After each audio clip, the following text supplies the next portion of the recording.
Hello everyone, I hope you all are doing great. In today's video, I'll come up with another technique that is mass ionization techniques. सबसे पहले video में हमने mass spectrometry है क्या हमने discuss करा था. We find that there are three: mass ionization, then mass analyzer and the detection system.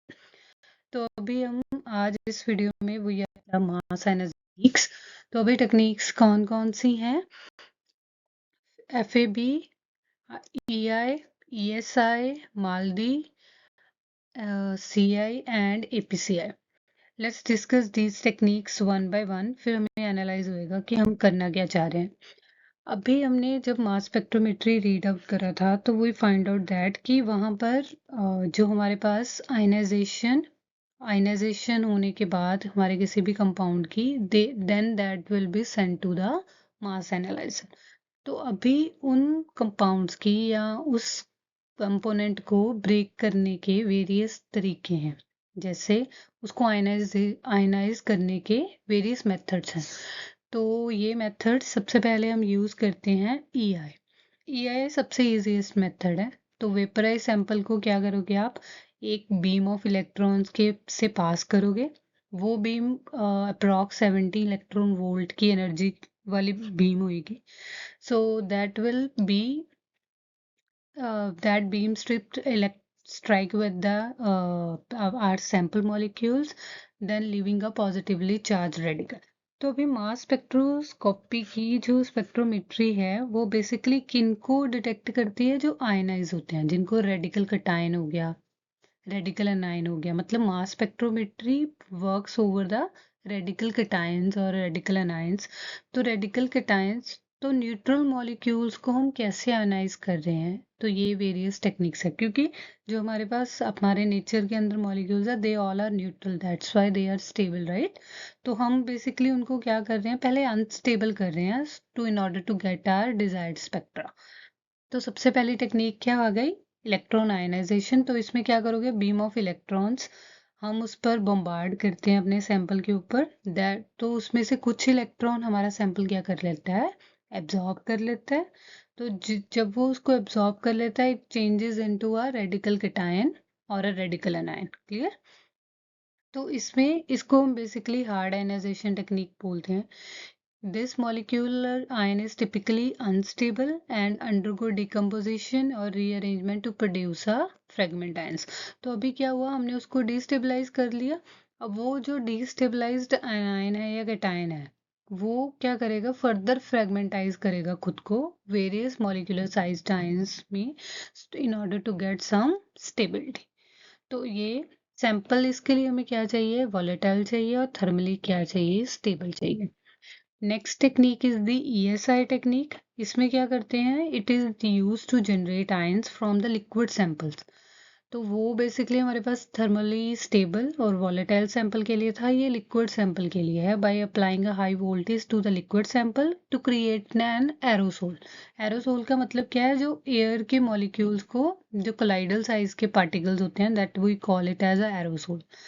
तो लिक्विड सैंपल को हम उस फेज में लाने के लिए यूज करते हैं with high voltage. This becomes a ESI. Then this process doesn't fragment the macromolecules into smaller charged particles, rather it turns the macromolecule that being ionized into a small droplets. तो पहले वो बिगर, जैसे picture show कर रहा है, वो पहले bigger size molecules में खुद को चेंज करेंगे, फिर उसके बाद वो स्मॉलर ड्रॉपलेट्स में चेंज होती रहेंगी until it reach to the mass analyser. तो इसकी लिमिटेशन यही है, द सैंपल भी सॉल्युबल चाहिए हमें. और जो ESI हम अप्लाई कर सकते हैं चार्ज, पोलर और बेसिक कंपाउंड के ऊपर. उसके बाद है अपने पास मैट्रिक्स असिस्टेड लेजर डिसॉर्प्शन. तो इसमें क्या है, in MALDI the sample is mixed with the matrix and a laser beam is used to dissolve and ionize the sample. One of the major advantages is that it produces singly charged ions and almost exclusively and can be used to volatile extremely high molecular weight species such as polymer और proteins. तो ये technique में हमारे पास जो हमने matrix ready करा उसके ऊपर हम लेज़र फॉल करते हैं. तो लेज़र पल्स उसको मैट्रिक्स को बेसिकली आयनाइज करती हैं, then that will be transfer to the analyser, like as हमने जो ESI में किया था।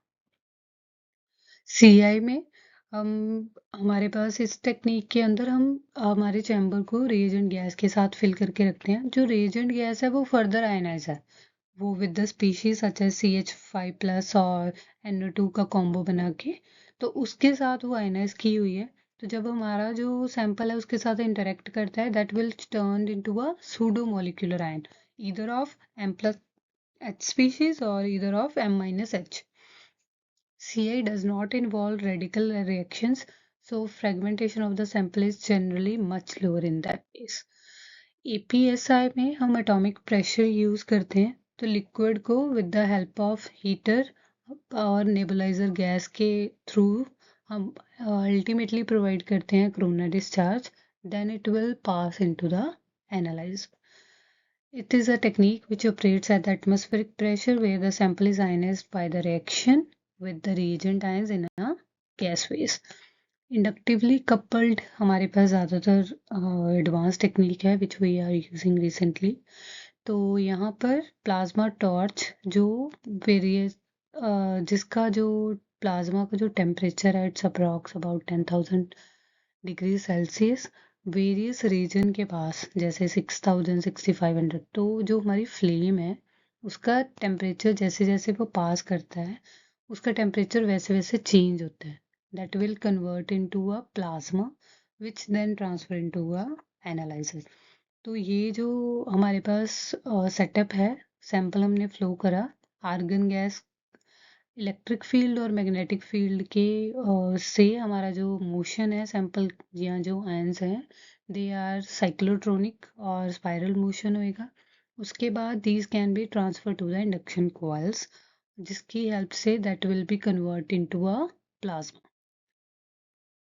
तो यहाँ पर these all chemical information lost, the technique is best suited for the elemental analysis। यहाँ पर जो हमारा original compound है that will totally discard, तो वहाँ पर वो टोटली फ्रेगमेंटाइज हो चुका है into element.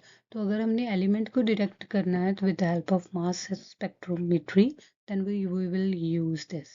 Fast atom bombardment technique में बेसिकली क्या है, हम सैंपल के ऊपर एटॉमिक गन के थ्रू bombardment करते हैं, तो that will convert into some secondary ions, clear, then that will with the help of focusing lens we send it to the mass analyzer। अभी जो वेरियस टेक्निक्स हैं हम उनकी पर्टिकुलर स्ट्रेंथ क्या है, जैसे एलिमेंटल एनालिसिस के लिए एज आई टोल्ड यू कि inductively coupled plasma will be the best, क्योंकि हमारा जो मॉलिक्यूल है वो कम्प्लीटली फ्रेगमेंटाइज हो जाता है। अगर इन डेप्थ प्रोफाइलिंग चाहिए हमें किसी भी सैंपल की, तो then we will prefer to use a fab.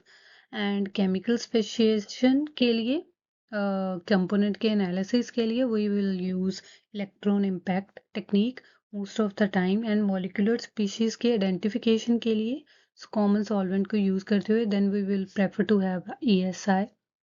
Molecular species को आइडेंटिफिकेशन प्रेफरेबली हाइड्रोकार्बन्स के लिए we are use FI। Molecular species के identification with the high molecular weight compound के लिए we are using matrix MALDI technique, whereas molecular species that are containing halogens in their compounds, so we are using CI for that, especially the negative mode one। So all in all this will help you to decide the way which technique is suitable for to ionize your sample in through and to analyze it through the mass spectrometry further।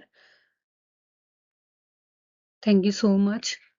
इस technique में हमने basically ionization की various techniques read out करी, so that कि हमें पता हो कि कौन सी टेक्निक किस टाइम पे हम यूज़ करेंगे और किस तरह वो काम करती है। That will help see you to understand in deep manner. इसमें मैंने जो हमारे प्रेजेंटेशन में जो नोट्स यूज़ करे हैं I will be using these in a very detailed way, so that you have some content to write about each technique to get good marks। I hope this video will help you to understand mass spectrometry in a better sense. Thank you so much.